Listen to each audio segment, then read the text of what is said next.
You ask Tiger to solve. This deals with linear equations with one unknown. The final result is x equals 6. Let's solve it step by step. Group all x terms on the left side of the equation.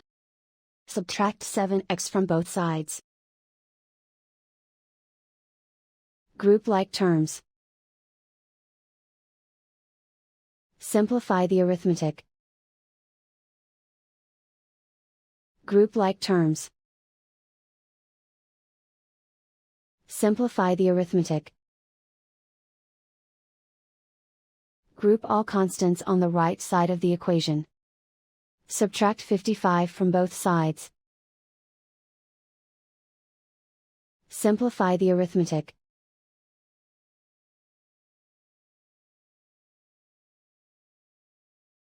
Isolate the x. Divide both sides by -5. Cancel out the negatives. Simplify the fraction. Cancel out the negatives. Find the greatest common factor of the numerator and denominator. Factor out and cancel the greatest common factor. And so the final result is x equals 6.